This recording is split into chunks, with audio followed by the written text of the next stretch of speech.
You ever just open your phone and immediately regret it? Like 1 second you're checking the weather and the next you're in this full-blown existential crisis because apparently the world is ending again? Or maybe you go on LinkedIn for 1 second just to see what's happening and now you're emotionally invested in a fight between two strangers over whether bad managers create bad employees or bad employees create bad managers. It's ridiculous, right? But for some reason, you just can't look away. That's not an accident. That's not even just social media being a mess. That's your brain. Your brain loves chaos. It's obsessed with it. And the people running these platforms, they know it. They're counting on it. In fact, they're taking it to the bank. Welcome to Mental Health Potluck, where everyone brings something to the table. I'm Danny Clark, licensed clinical social worker and family therapist, and this podcast is all about serving up bite-sized mental health insights, practical wellness tips, and real conversations that nourish the mind and soul. So today, we're diving into why our minds get hijacked by outrage, how social media profits from keeping us emotionally invested in nonsense, and most importantly, how to break the cycle before we all lose our collective minds.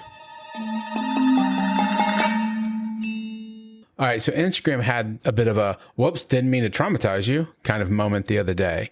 If you missed it, Meta accidentally cranked up the trauma dial on the algorithm, and suddenly people were logging in to find their feeds filled with absolute horror. I mean, imagine going to check your DMs, and instead you're greeted with war footage and crime scene photos. Not exactly the lighthearted cat memes and travel pics you were signing up for. People lost it, rightly so. There were tweets, there were panic posts, and of course, there was news pieces within hours about the dangers of social media. Meta, in their usually deeply sincere corporate way, issued an apology and went right back to figuring out new ways to keep us addicted to their platforms. But here's the weird part. Even though everyone was horrified by what they were seeing, they just kept looking. Screenshots were taken, posts were shared, people stayed glued to their phones talking about how awful it was. And that right there is what is important to recognize. Because the problem isn't just the social media is messy, it's that our brains are messy. They love negativity. They cling to bad news, bad opinions, bad takes. And if that sounds like a design flaw, well, yeah, it kind of is.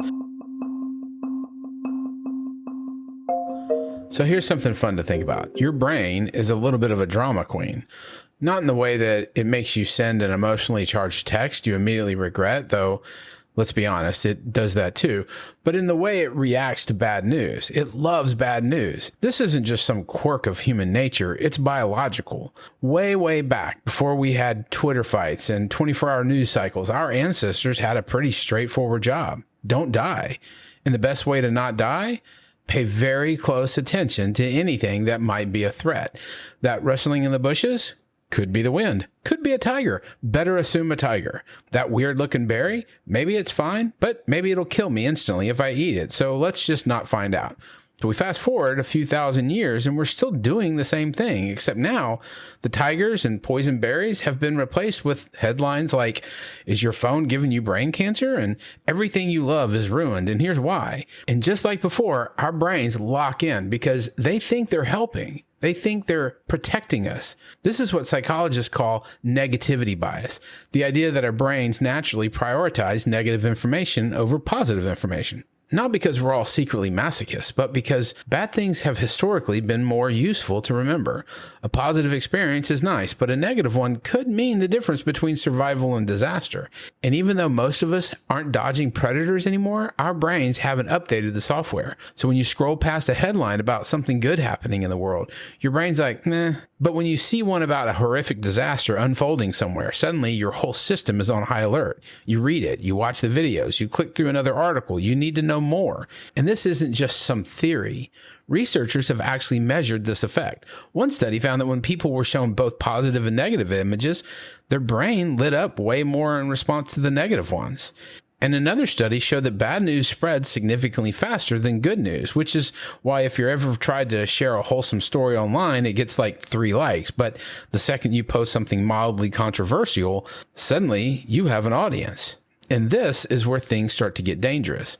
Because negativity bias, it doesn't just make you pay attention to bad news, it changes how you see the world. If everything your brain prioritizes is negative, then eventually the world starts to feel like a deeply terrible place, even if objectively things aren't as bad as they seem. Which brings us to the big question. If we know our brains are wired to fixate on the worst thing, how do we stop them from ruining our peace of mind? Because let's be honest, we can't exactly turn this feature off, but maybe, just maybe, we can learn how to work around it. And spoiler alert, the people running your favorite apps, they definitely don't want you to figure that out. So if negativity bias is basically our brain's version of a bad software update, then social media platforms are like hackers who figured out how to exploit that vulnerability for profit. Some call it the attention economy. I call it the outrage economy. You ever notice how your feed is never just peaceful updates about your friends' vacations or a wholesome story about someone finding their lost dog? No. Instead, it's like a constant buffet of rage, perfectly curated to keep you hooked, engaged, and slightly furious at all times. And that's not an accident. That's a business model. Social media companies make money off of engagement, and they know that nothing gets people to engage faster than something that pisses them off. Because when you're mad, you don't just see a post and move on. Oh no, you quote it, dive into the comments to argue with a stranger. You send it to a friend just so you can both be mad about it together. And every single one of those actions, that's data, that's clicks, that's ad revenue. Researchers have found that posts designed to trigger outrage spread faster and get more engagement than anything else. And social media companies, they know that, and they design for it. Take Facebook, for example. In 2021, a leaked internal document revealed that Facebook's algorithm was actively promoting anger-inducing content because they found that it kept people on the platform longer. More time on Facebook meant more ads, more revenue, and more success for them. And sure, did it also mean that people became more divided, more anxious, and more convinced that society was collapsing? Yeah. But engagement was up. So it was worth it. They don't just feed you negativity. They feed you personalized negativity. These platforms collect so much data on you that they know exactly what kind of content will trigger you specifically. If you get the most engagement when you're arguing about politics, boom, your feed is now a 24/7 political battlefield. If you're more into debating pop culture, congrats. You now have front row seats to the most ridiculous celebrity drama imaginable. And it's not just social media. News outlets play this game too, because let's be real, everything is fine, no need to worry is not the headline that gets clicks. But are we on the brink of economic collapse? Experts weigh in. Now that gets traffic. This is why it feels like the world is getting more chaotic, more divided, and more exhausting, even when objectively some things are actually improving. It's not that everything is worse, it's that we are being fed a version of reality that is designed to keep us emotionally on edge. And the worst part? It works. It works because of our own biology, because our brains see the negativity, the conflict, and the outrage and go, this is important. We must focus on this. Meanwhile, the algorithms are just sitting back saying, yeah, you must worry about this. And also, here's an ad for something you don't need.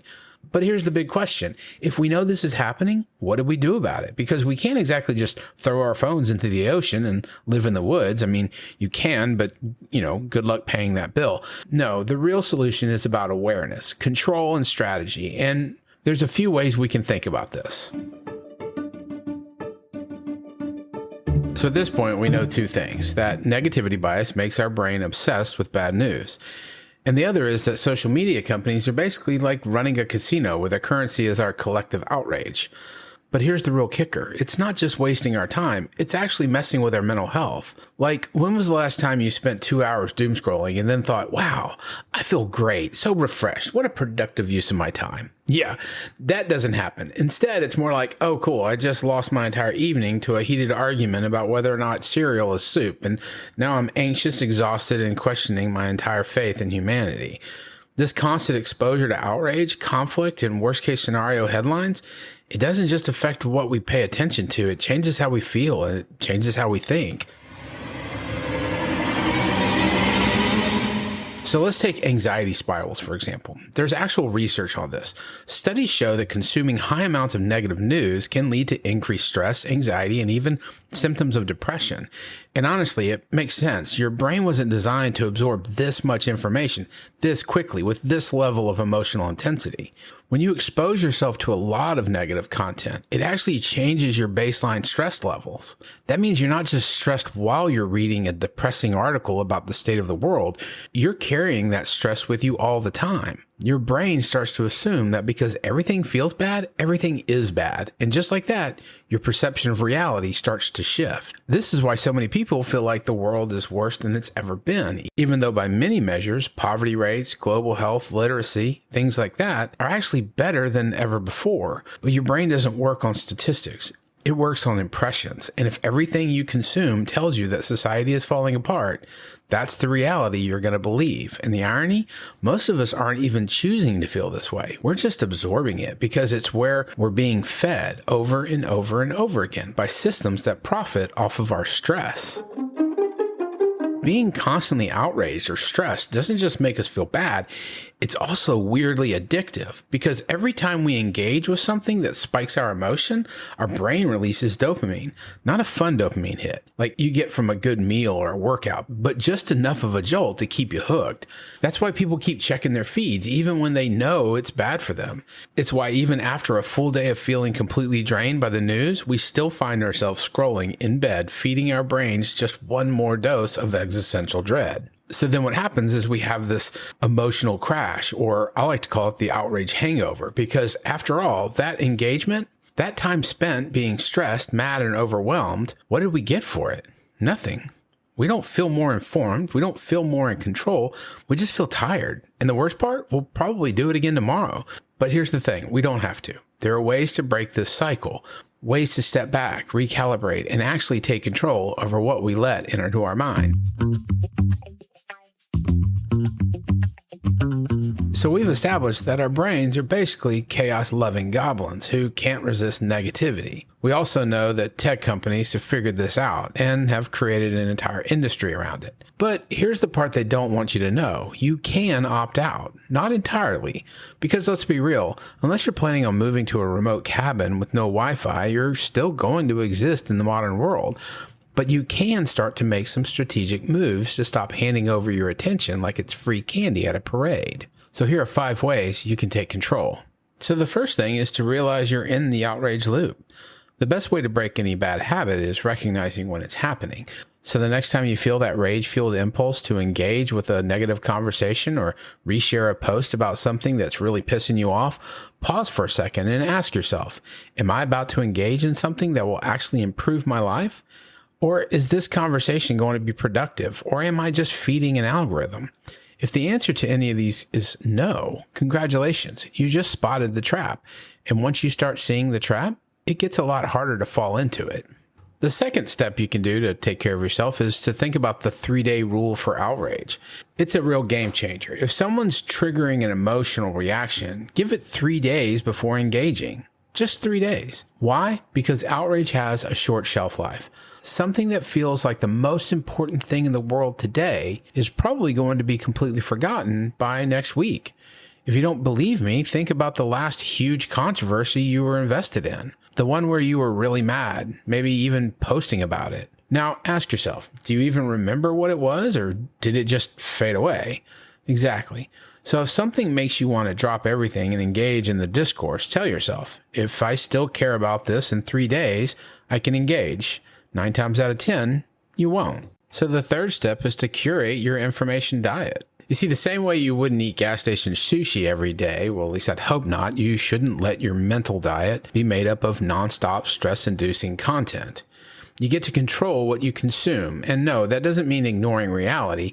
It means choosing sources that don't exploit your emotions for clicks. Engaging in content that's educational rather than enrages is a good way of taking care of yourself.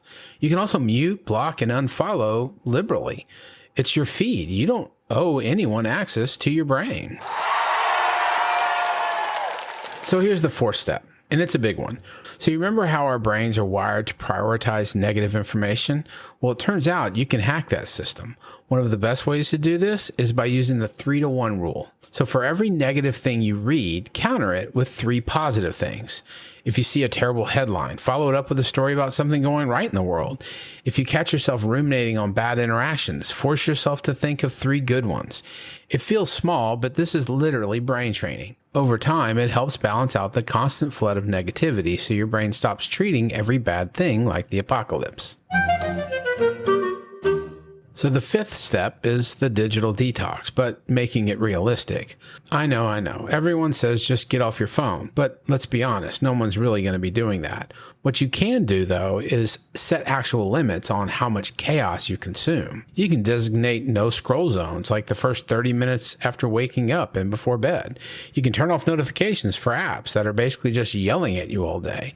You can even try a 24-hour doom scroll detox and see if the anxiety magically decreases. And guess what? It probably will. At the end of the day, the goal isn't to disconnect entirely. It's to reclaim your attention and stop handing it over to systems that profit off making you miserable. And here's the best part. When you start making these shifts, you don't just feel less stressed. You start seeing the world differently, a little less chaotically, and more in perspective. And when that happens, you'll realize something. You were never actually obligated to be this angry all the time. You just got tricked into thinking you were.